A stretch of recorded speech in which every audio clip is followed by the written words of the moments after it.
Thank you very Uh, much. Very wonderful. I'll try them, Mr. Shakur, in a quick, just Yes, please. Very welcome. yes, yes. If I understand, like the question, also was, if I understand. Thank you, Dr. Jamal, and what you have mentioned on how we can cope with the stigma itself, and I think also this one is matter.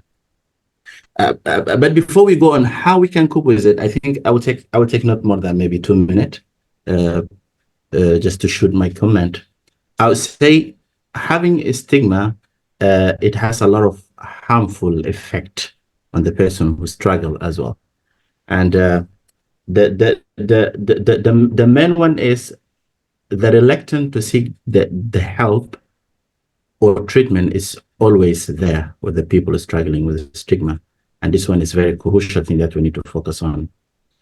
Uh, Lack of understanding, not only by the therapist and also by the family themselves, by the friend, by the co-worker, because someone who's struggling with stigma, he will not talk. Always he will isolate himself and he will try to hide what he has. And also there is a risk of bullying, there is a risk of physical violence and harassment when there is a stigma. How to cope with the stigma? Uh, I think we need to spread this awareness to a lot of people. First of all, you as a person with a mental illness, go straight away and get your treatment. Forget about anything. As a first point, go and get your treatment. Because whenever there is a reluctant to admit that you need that treatment, you are worse in your condition. Today, it can be controlled, but tomorrow, the control over what you're struggling might be difficult. I would say the second point, don't let the stigma create self-doubt and shame deep inside you as a person. Because always we think that stigma is how people looking to us, how people perceive us. But sometimes the people who are struggling with the mental illness themselves, they have a mistakenly belief that their condition is a sign of a personal weakness. Then they will start to hide that way. So don't try to create that self-doubt and shame deep inside you. That's the second point. And the third point, do not isolate yourself. We're always talking about the isolation. Don't isolate yourself. Mental illnesses need you to talk out about what you are struggling with. At least with the people that you do trust with, friend, family, coworker, uh, wherever. Anyhow, don't try to isolate yourself. This one might help in stigma as well. One of the things that also we need to focus on, not only the person who's struggling with the mental illnesses, but the people who are around the person who's struggling with the mental illnesses. I think from the beginning, all of us here, we agree. We keep saying that someone is struggling with, but we are not saying that is schizophrenic guy. Sometimes we say that one. We say, do you know that person? No. Who you mean? The schizophrenic guy. So this one itself is kind of labeling. There is no a person, his name is schizophrenic, but there is a person who is struggling with schizophrenic. There is a person who's struggling, sorry, there is a person who's struggling with schizophrenia. There is no person addict, we say addict, we say person is struggling with a substance use disorder. So we need to be very careful on how to address a person who's struggling with a problem. So you as a person, do not equate yourself with your illnesses. Don't say, I'm illness. You are not an illness. So instead of saying, I'm a bipolar, say, I have a bipolar disorder. I have a schizophrenia problem, like that. And always try to join a support group. Support group is it's very important. And I think particularly in the mental illnesses, it's not only a mental illness, but particularly in mental illnesses, always you will find a support group. I think maybe it's not there in where we do in where do we live, like in Sudan, but in other countries, always you'll find a support group for people struggling with schizophrenia, support group for people struggling with substance use, like NA, like AA, uh, National Alliance of Mental Illnesses, whatever. So based on the group that you are, based on the country that you are, I think you can find that support group. So the importance of support group, you will find people struggling with the same problem that you have, and you will learn from them how yani, what they did exactly to have uh To yeah, overcome. yeah, yeah, to overcome that struggles. And uh, finally, I will say, speak out against stigma. Always speak out against stigma, not only with the people, even sometimes with yourself. Just consider you are an expert. Pull a paper, try to talk to yourself, write down what you have that dialogue with yourself. I think this one it will help a lot in Bro, thank you. addressing the stigma and controlling the stigma itself. Well, thank you very much. I will only have one chance. Someone was raising his her hand and then left and come back. Miss Rhoda. Rhoda Muhammad, can you hear me?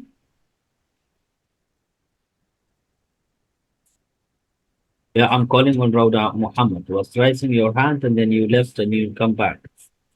Can you hear me very well right now?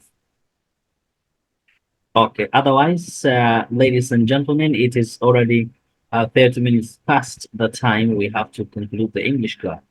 I wanted to thank Mr. Yeah, someone was rising hat. Yes, somebody by the name Rashid Qari. Please, very welcome.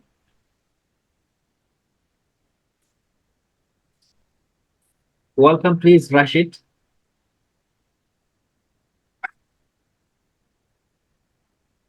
Rashid was raising your hand. I'm giving you the opportunity right now. Please unmute your mic and talk.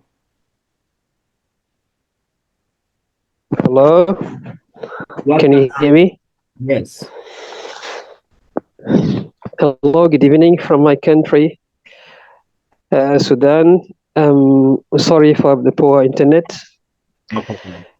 I'm mighty delighted, to have my say regarding today's topic. It's a very informative topic regarding mental health. My question okay, is mental health is something that genetic or something that we can get through the stress of their life? And what's the difference between mental health and mental block and mental disorder? Yes, thank you very much, Mr. Rashid, for this very question. Yes.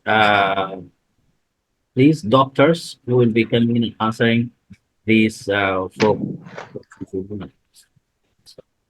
Maybe we can divide. I will give both of you 2 minutes. Both of you 2 minutes, actually. Yes, go ahead, doctors. So let me start with Mr. Jimmy, please. The guy's asking about health, mental disorder. Please, can you try to elaborate us more, Mr. Jamal? Dr. Jamal, welcome. Thank you very much.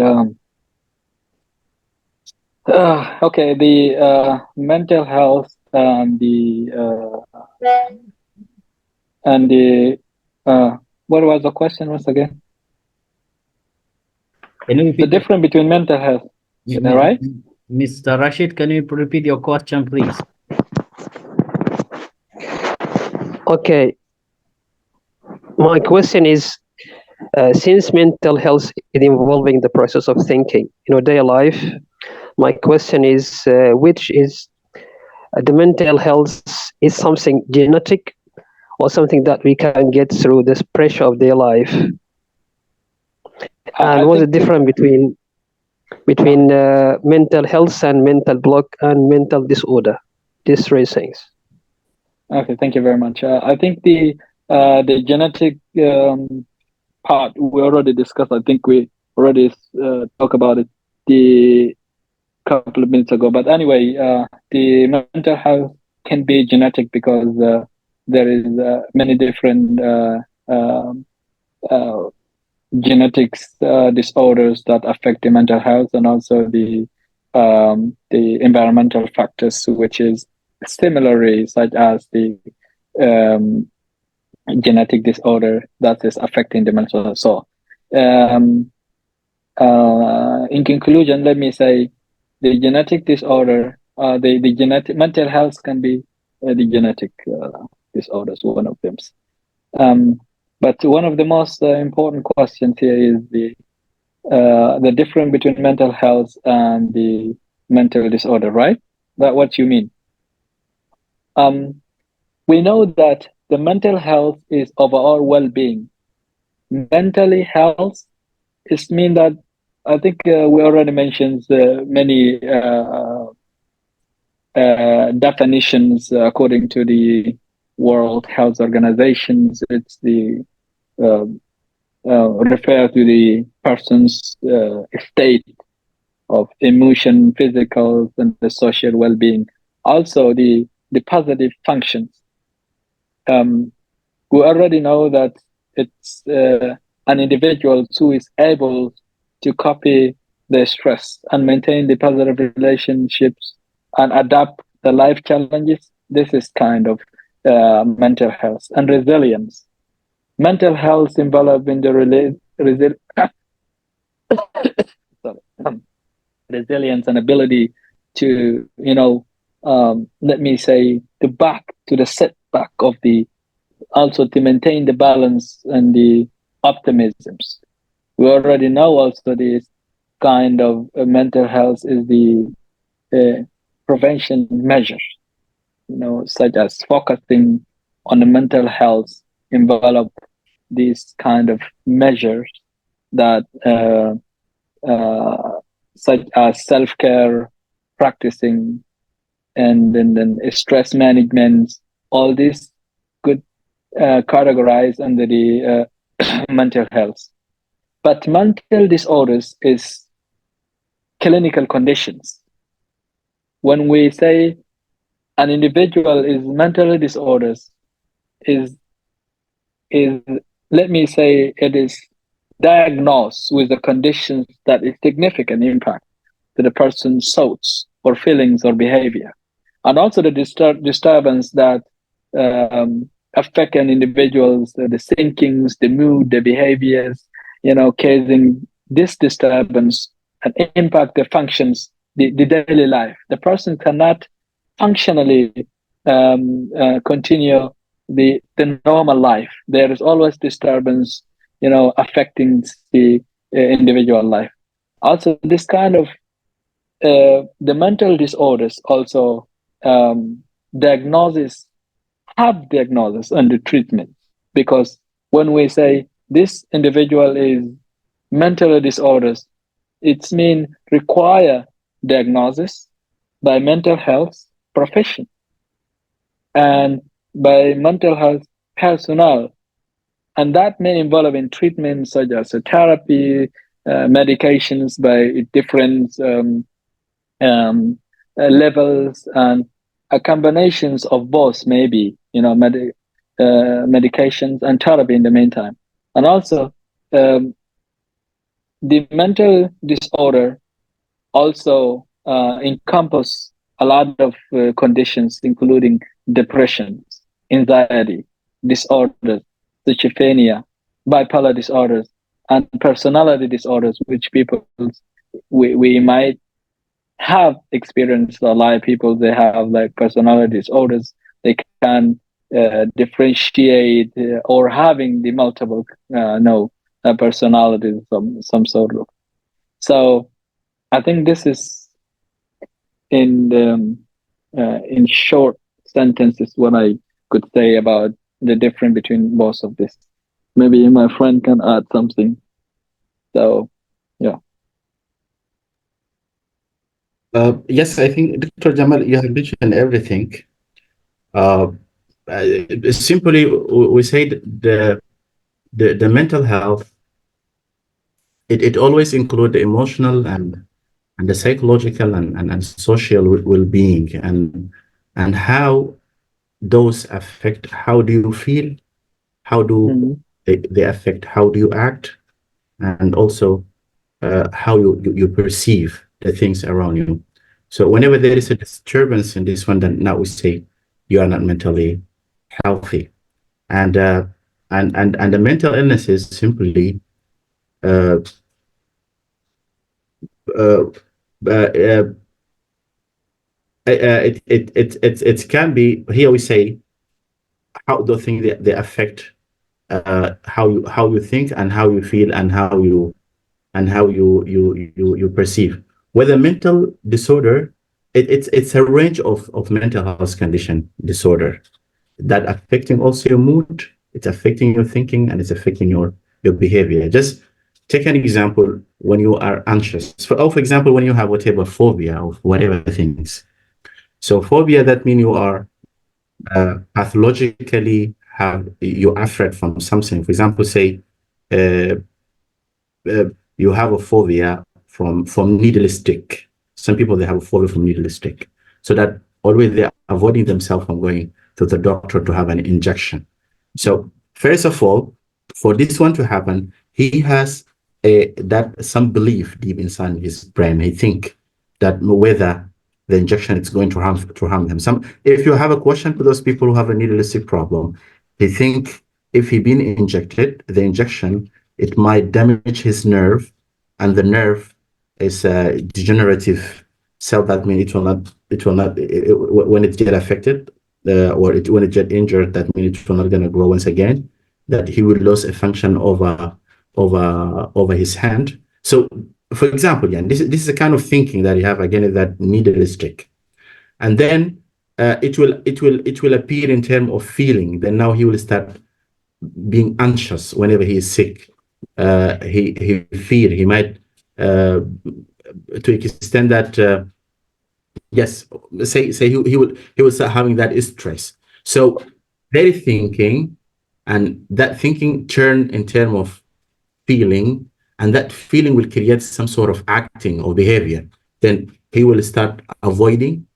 He might be reluctant of having the medications. So there is an interference happen in the three function of the mind. So when you are mental illnesses, that mean a wide range of mental health problem that affecting your mood, affecting your thinking, and affecting your behavior. And just for example, we have a depression, we have an anxiety, and we have a disorder. But I think you ask about something called a mental block.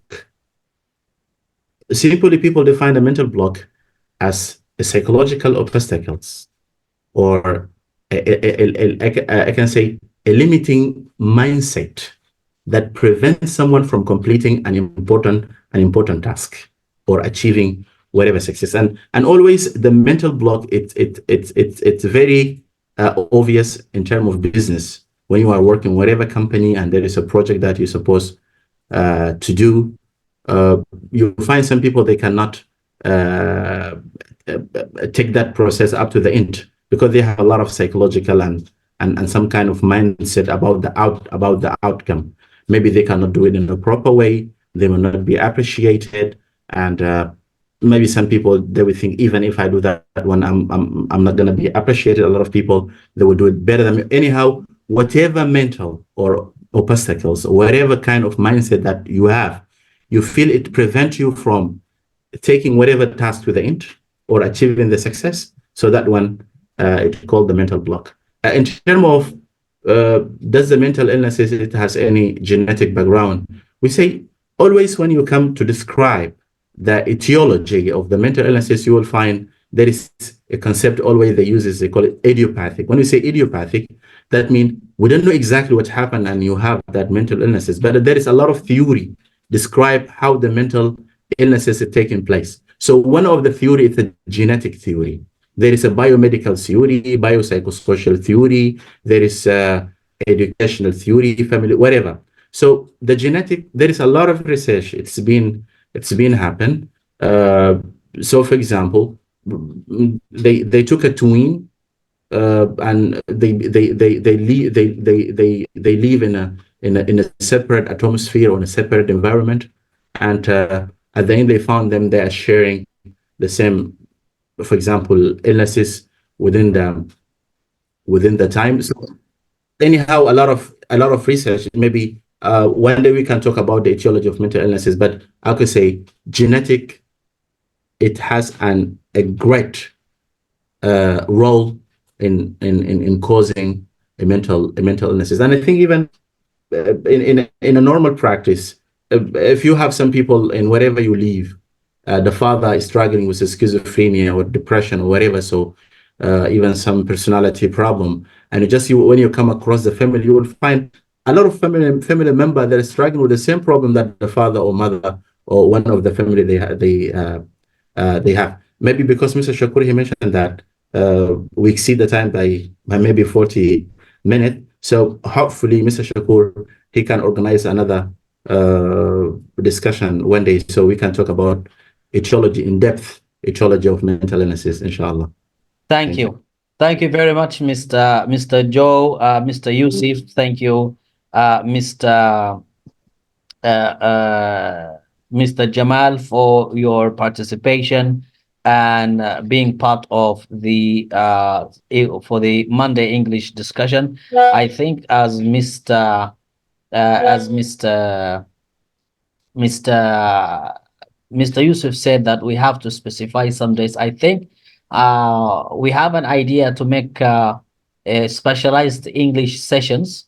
Maybe somebody is a doctor can talk broadly about health, about medicine, about anything. Because I am sure anybody here has their own specialization, so you can actually participate and talk and tell people more about your profession. Actually, we are running 47 minutes beyond the time. That is an indication of the topic is actually fantastic and amazing, and people are also interested. I want to thank the participants and the listeners, people who have joined. But most importantly, thank the guest speakers for your passion, for time you've spared to talk to us. And please, people who have just joined us, please go back to the Facebook and share this live, share this discussion so that anybody can get it. You know, this is a free discussion. It is not something that we collect money from. It is something that we want to help and support many people to join, to talk, participate, and have shares. So please go back and share this live on Facebook so that anybody can actually be part of it. Otherwise, thank you all for coming and thank you for participating. Thank you for joining the joining the English club, and I would love to see you some other times. And Yes, so that's all about the English club for today. Thank you all for joining, and have a good night, please.